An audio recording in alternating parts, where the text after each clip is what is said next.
L'équipe de didactique de biologie de la faculté des sciences Dhar el-Mehrez de Fès présente un document audiovisuel destiné aux étudiants de deuxième cycle. Ce document illustre l'étude d'une enzyme, l'uréase. Une enzyme est une protéine qui, à faible quantité, accélère la vitesse d'une réaction thermodynamiquement possible sans modifier l'équilibre et qui n'est pas consommée au cours de la réaction. Cette réaction biologique nécessite la présence d'une molécule appelée substrat qui se transforme grâce à l'action catalytique de l'enzyme en un produit. Dans le modèle michaélien, 3 paramètres servent à caractériser un système enzyme-substrat: Km, constante de Michaelis, Vm, vitesse maximale, et K2, constante de vitesse de dissociation du complexe de la réaction. Prenons le cas de l'uréase. Cette enzyme présente chez les végétaux et les bactéries a un poids moléculaire de 482 700, un coefficient de diffusion de 346 10 puissance 7 par seconde, un coefficient de sédimentation de 18,6 et un pHI de 5. En milieu aqueux, l'uréase active la transformation de l'urée, son substrat, en carbonate d'ammonium instable, qui donne naissance instantanément à du gaz carbonique et de l'ammoniac.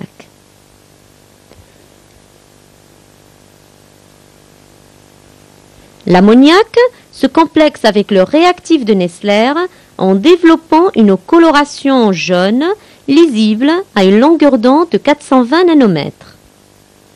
Ainsi, l'activité enzymatique de l'uréase peut-elle être évaluée in vitro en suivant l'apparition de l'ammoniac par colorimétrie, ceci en faisant varier divers paramètres, le temps, la concentration du substrat l'urée, la température et le pH. L'expérience doit être faite en présence d'une faible concentration d'enzymes et d'un large excès de substrat.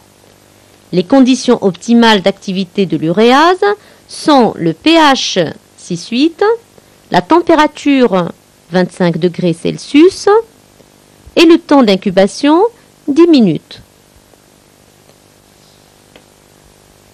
Technique générale de mesure. La réaction a lieu dans des tubes à essai au bain-marie à 25 degrés Celsius. Sont introduits tout d'abord l'urée préparée dans du tampon phosphate à pH 6,8, puis l'uréase à 0,5 mg par millilitre conservée dans de la glace pilée.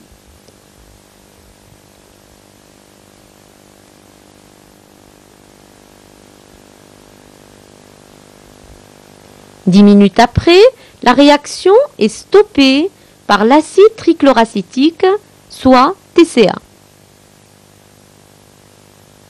Pour le témoin, l'ordre est inversé, le TCA est introduit avant l'uréase.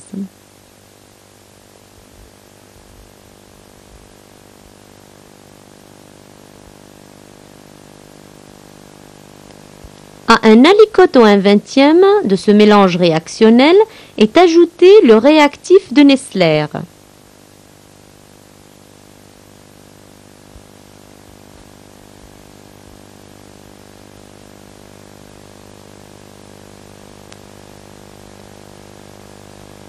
La coloration se développe pendant 10 minutes à température ambiante. L'intensité de cette coloration est lue contre le témoin au spectrophotomètre à une longueur d'onde de 420 nanomètres.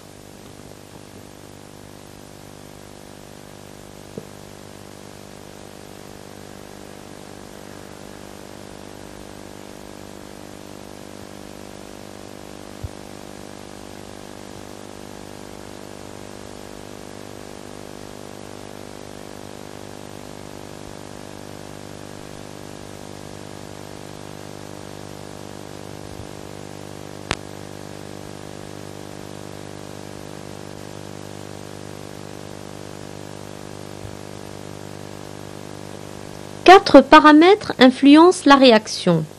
Ces paramètres sont le temps, la concentration en substrat, la température et le pH.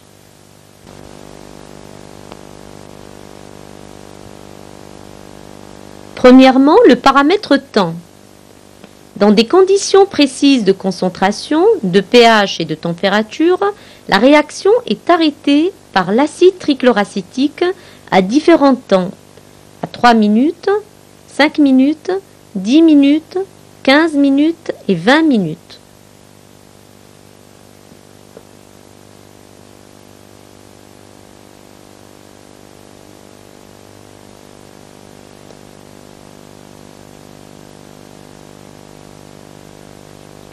Après une dilution au 1/20 et ajout du réactif de Nessler, l'activité enzymatique de chaque mélange réactionnel va être évaluée par absorption au spectrophotomètre.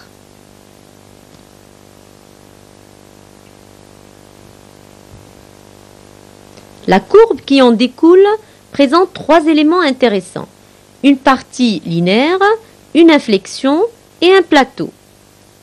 La pente de la courbe correspond à la vitesse initiale, VI égale à delta A sur 10 minutes.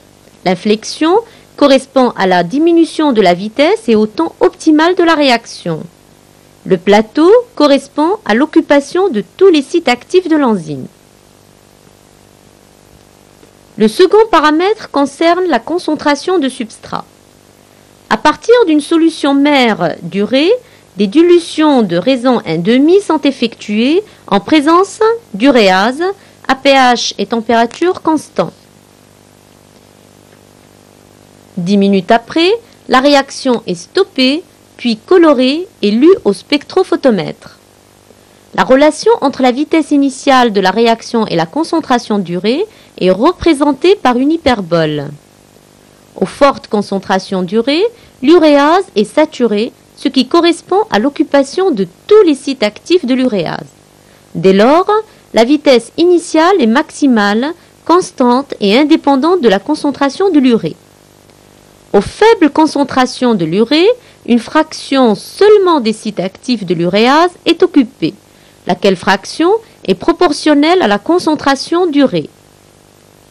De cette courbe découle la concentration minimale de l'urée pour laquelle tous les sites sont occupés, soit 100 millimolaires. À une vitesse VI égale à Vm sur 2 correspond sur l'axe des abscisses à la concentration d'urée Km, soit constante de Michaelis. Ce mode de représentation simple, bien qu'imprécis, permet une assez bonne évaluation des caractéristiques de cette enzyme Km et Vm. Pour une meilleure évaluation, on utilise la représentation des inverses 1 sur VI en fonction de 1 sur S. Il devient alors aisé de déterminer graphiquement 1 sur Km et 1 sur Vm. Le troisième paramètre concerne l'effet de la température. En maintenant constante tous ces paramètres, nous étudions la variation de la vitesse de la réaction en fonction de la température d'incubation du milieu réactionnel, de 0 degrés Celsius à 60 degrés Celsius.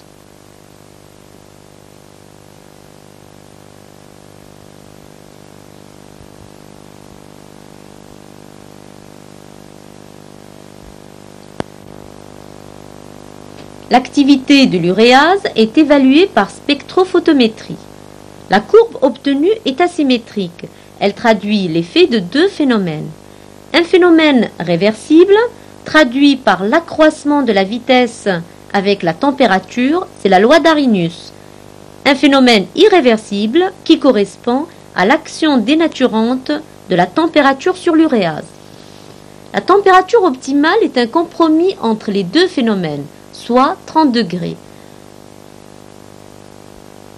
Le dernier paramètre étudié est le pH. Dans ce cas, les paramètres concentration, température et temps sont constants, mais l'uréase agit sur l'urée à différents pH. Les colorations obtenues se traduisent en expression graphique par une courbe en cloche, avec un maximum correspondant au pH optimal qui est voisin de la neutralité.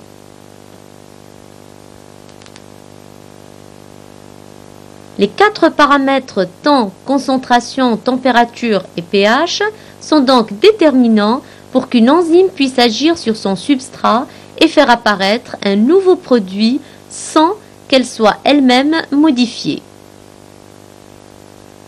Pour vérifier l'impact de ce document, un questionnaire va vous être proposé.